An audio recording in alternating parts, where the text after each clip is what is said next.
नमस्कार दोस्तों, हमारे चैनल पे आपका बहुत बहुत स्वागत है। और आज की कहानी है विदेशी लड़की। श्याम बहुत ही सीधा साधा लड़का था, जैसा नाम वैसे ही उसके काम थे। ना ही कभी ऊंची आवाज में बात करता, ना कभी बड़ों का तिरस्कार करता। पढ़ाई में भी अव्वल था और अपने माता पिता में तो जान थी उसकी। सभी लोग बहुत ही पसंद करते थे उसे, लेकिन कुछ लोग भी थे जो उसका मजाक उड़ाने से बाज नहीं आते थे, क्योंकि उसका रंग बहुत ही सांवला था और आंखों में बहुत ही मोटा चश्मा और सूरत भी कुछ खास नहीं थी। लेकिन इन सब बातों का श्याम पर कभी असर नहीं होता था। वो अपने में ही मस्त रहता था। कॉलेज में सभी टीचर्स का वो फेवरेट था। सभी उसे आगे बढ़ने के लिए प्रोत्साहित करते रहते थे। श्याम के घर के बाजू में नैना नाम की एक लड़की रहती थी। दोनों एक दूसरे को बचपन से जानते थे, पर बातें कभी कभी होती थी। नैना बहुत ही सुंदर थी, लंबे बाल, गोरा रंग, गुलाबी होठ, सुंदर कद काठी, सब कुछ एकदम सही था उसमें। श्याम मन ही मन नैना को बहुत पसंद करता था, पर कभी कहने की हिम्मत नहीं हुई। नैना को स्कूल जाते हुए देखने के लिए वो रोज सुबह जल्दी ही उठ जाता था, ताकि वो उसे स्कूल जाते हुए देख पाए, और वो रोज उसे छुप छुप कर देखा करता था। एक दिन नैना उसके घर पर मिठाई का डब्बा लेकर आई। उसने सभी को मिठाई खिलाते हुए अपने हाई स्कूल पास करने की बात बताई, और उसने ये भी बताया कि उसने अपना एडमिशन श्याम के कॉलेज में ही लिया है। श्याम तो जैसे सातवें आसमान में था, क्योंकि अब उसे रोज नैना को छुप छुप कर देखने की जरूरत नहीं थी। वो उसे कॉलेज में बड़े आराम से देख सकता था। अब दोनों का कॉलेज एक ही था, तो नैना की मम्मी ने श्याम से रिक्वेस्ट की कि क्या वो नैना को रोज कॉलेज तक छोड़ सकता है। तो श्याम ने तुरंत ही हाँ कह दिया, और वो बहुत खुश था कि चलो इसी बहाने वो नैना के साथ कुछ देर बिता पाएगा। अब रोज नैना और श्याम साथ साथ कॉलेज जाते थे, पर नैना को श्याम के साथ जाना कतई पसंद नहीं था, क्योंकि कॉलेज में सब उसे श्याम को लेकर बहुत चिढ़ाते थे। लंगूर के हाथ में अंगूर नैना की सारे फ्रेंड उससे पूछती थी कि वो श्याम के साथ इतनी दूर कैसे आ जाती है, क्योंकि हमें तो वो बिल्कुल भी पसंद नहीं है। अगर वो हमारे पास से निकलता भी है तो हम खुद ही हट जाती हैं, ताकि उसका काला रंग हमारी गोरी त्वचा को छू न जाए। तो नैना ने कहा पसंद तो उसे भी नहीं है, पर मजबूरी में आती है, क्योंकि उसकी माँ ने जो कहा है श्याम के साथ आने को। नैना बहुत ज्यादा नफरत करती थी श्याम से, और इन सब बातों से बेखबर श्याम नैना को बहुत पसंद करता था और नैना से शादी करना चाहता था। पर नैना थी कि वो श्याम को नीचा दिखाने का कोई भी मौका नहीं छोड़ती थी। फिर भी श्याम उसकी बातों को दिल से नहीं लगाता था। अब श्याम के एग्जाम हो चुके थे और उसका आज कॉलेज में आखिरी दिन था। उसने सोचा क्यों न नैना को अपने दिल की बात बता दी जाए। उसने मौका देख के नैना से कह दिया कि वो उससे शादी करना चाहता है। यह बात सुनकर नैना जोर जोर से हंसने लगी, और फिर उसने श्याम से कहा, कभी अपनी शक्ल देखी है आईने में? तुम इतने काले हो और मैं इतनी गोरी। मुझ में और तुम में जमीन आसमान का फर्क है। अरे मैं तो तुम्हारे साथ कॉलेज भी नहीं जाना चाहती थी, लेकिन वो तो मम्मी के कारण मुझे जाना पड़ता था। मैं तुमसे नफरत करती हूँ। और हाँ, रही बात शादी की, तो कोई अंधी ही होगी जो तुमसे शादी करेगी। और हाँ, आज तुम अकेले ही घर चले जाना, मैं ऑटो से आ जाऊंगी। श्याम एकदम शॉक हो गया। उसे नैना से ये उम्मीद नहीं थी। उसे तो लगा था नैना उन सब से अलग है, जो उसका मजाक उड़ाती है लेकिन उसकी इज्जत करती है। पर जो कुछ भी आज नैना ने कहा, उसकी तो श्याम ने कभी कल्पना भी नहीं की थी। और घर जाते वक्त रास्ते भर वो नैना की बातों पर ही विचार करता रहा, और घर आकर सीधे वो अपने बेडरूम में चला गया। उसकी माँ ने खाना खाने को कहा तो श्याम ने मना कर दिया। कहा थक गया हूँ, बाद में खा लूंगा। और ऐसे ही करीब एक हफ्ते तक श्याम बहुत ही उदास रहा, और फिर वो इसे अपनी किस्मत मान के समझौता कर लिया। अब वो यहाँ रहना नहीं चाहता था, क्योंकि वो अब और नैना को परेशान नहीं करना चाहता था। और जैसे ही श्याम का रिजल्ट आया तो उसने ठान लिया कि वो आगे की पढ़ाई के लिए अमेरिका जाएगा। उसे अमेरिका के बड़े कॉलेज में एडमिशन भी मिल गया, और वो हमेशा के लिए नैना से दूर हो गया।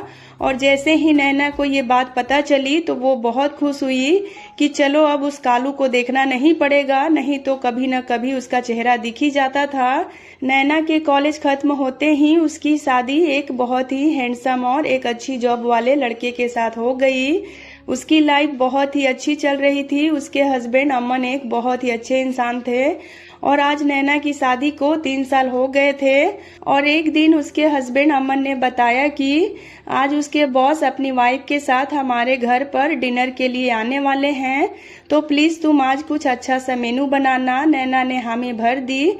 फिर वो खाना बनाने में लग गई और उसने सोचा क्यों ना आज मैं वो सब बनाऊं जो मेरे पति देव को पसंद है। फिर उसने तैयारी शुरू कर दी। दम आलू, मटर पनीर, पूड़ी, रायता, बिरयानी, दही बड़े, गाजर का हलवा और गुलाब जामुन। और खाना बनाते बनाते वो अमन के बॉस और उनकी वाइफ के बारे में सोचने लगी। अमन बहुत ही तारीफ करते हैं अपने बॉस की और अमन ने बताया था कि उनकी वाइफ विदेशी है और बहुत ही सुंदर है और वो मेरे बॉस के प्यार में हिंदी भी सीख गई है। नैना को कभी कभी उस लड़की से जलन भी होती थी और उसने कई बार उन दोनों से मिलने की इच्छा भी जताई थी, पर कभी हो नहीं पाया। और आज यही कारण था कि नैना ने उन्हें डिनर में आने से मना नहीं किया। जल्दी जल्दी सब काम निपटा कर वो तैयार होने चली गई, क्योंकि आज वो उस लड़की से कम सुंदर नहीं दिखना चाहती थी। इसलिए उसने तैयार होने में कोई कसर नहीं छोड़ी और गुलाबी साड़ी में वो बहुत ही ज्यादा सुंदर दिख रही थी। और तभी डोरबेल बजी। नैना जल्दी से दरवाजा खोलने गई और जैसे ही उसने दरवाजा खोला, सामने उसके पति खड़े थे और ये क्या, उसके बाजू में श्याम और उसके बाजू में एक बहुत ही गोरी और सुंदर लड़की खड़ी थी।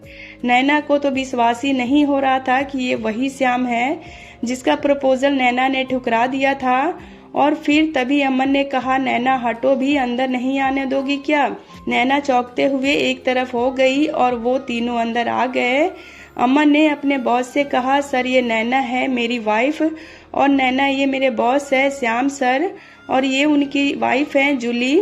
नैना की तो बोलती ही बंद हो गई थी और वो क्या बोलती उस इंसान से जिसकी उसने कभी बेइज्जती की थी।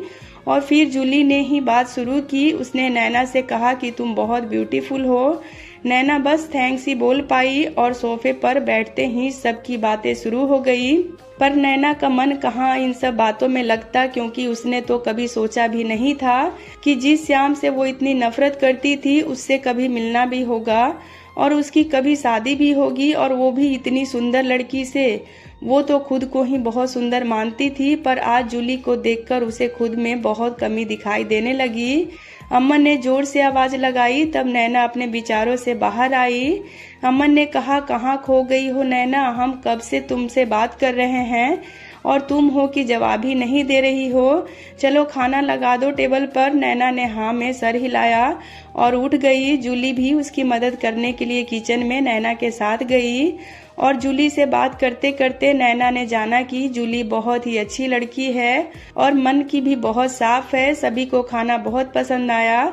खाना खाते खाते अमन ने श्याम से उनकी शादी के बारे में पूछा, सर आप दोनों की शादी कैसे हुई? तब श्याम ने बताना शुरू किया, जब मैं स्टडी के लिए अमेरिका गया था तब कॉलेज कैंपस में ही हमारी मुलाकात हुई थी, फिर दोस्ती हुई और जब जूली ने मुझे प्रपोज किया तो मुझे तो भरोसा ही नहीं हो रहा था कि कोई मुझसे भी प्यार कर सकता है, और वो भी जूली जैसी सुंदर लड़की। अमन ने इसका कारण जानना चाहा तो श्याम ने कहा कि जूली के मेरी लाइफ में आने से पहले मैं किसी को पसंद करता था, पर उसने मेरे प्यार को ठोकर मार दी और कहा था कि कोई अंधी ही होगी जो मुझसे शादी करेगी, और बस उसी के बाद से मेरा प्यार से भरोसा उठ गया था। पर ये सब जानने के बाद भी जूली ने मुझसे शादी के लिए हाँ कहा, और जूली के आने से मेरी लाइफ में बहुत ही ज्यादा परिवर्तन आया है, और आज मैं जो कुछ भी हूँ सब जूली के विश्वास के कारण हूँ। तो अमन ने कहा, बहुत ही बदतमीज लड़की थी वो जिससे आपने प्यार किया था। अच्छा हुआ जो उसने आपको छोड़ दिया, नहीं तो आपको जूली मैडम जैसी अच्छी वाइफ कहाँ मिलती। और तीनों ठहाका मार के हंसने लगे। उनकी हंसी नैना को अंदर तक खाए जा रही थी और वो बस सर झुकाए बैठी रही। डिनर खत्म करके दोनों चले गए। नैना ने किचन क्लीन किया, फिर वो अमन के साथ सोने आ गई। तभी अमन ने कहा, देखा कितने अच्छे हैं मेरे सर और उनकी वाइफ। नैना को काटो तो खून नहीं, वही वाला हाल हो गया था। और अमन बातें करते करते सो गया क्योंकि सुबह ऑफिस जो था। पर नैना की आंखों से नींद कहीं कोसों दूर थी। वो अपने अतीत के पन्ने पलटने लगी। कितना प्यार करता था श्याम नैना से, और नैना ने क्या किया, उसके प्यार का तिरस्कार। उसे जिंदगी भर ना भरने वाला जख्म दिया। आज शादी के 3 साल बाद नैना की आंखों में आंसू थे। वो श्याम से माफी मांगना चाहती थी, पर अब पछतावा होत क्या जब चिड़िया चुग गई खेत। तो दोस्तों, उम्मीद करती हूँ आपको आज की ये कहानी काफी पसंद आई होगी। तो अगर आपको ये कहानी पसंद आए तो वीडियो को एक लाइक जरूर करें, और अगर अभी तक आपने हमारे चैनल को सब्सक्राइब नहीं किया है तो इसे सब्सक्राइब करके बेल आइकन को प्रेस कर दे, ताकि मेरी आने वाली वीडियोज की नोटिफिकेशन आपको मिलती रहे। और हो सके तो इसे अपने फैमिली और फ्रेंड्स के साथ शेयर भी करें। और आपको ये कहानी कैसी लगी मुझे कमेंट करके ज़रूर बताएं। वीडियो में अंत तक बने रहने के लिए आपका बहुत बहुत धन्यवाद।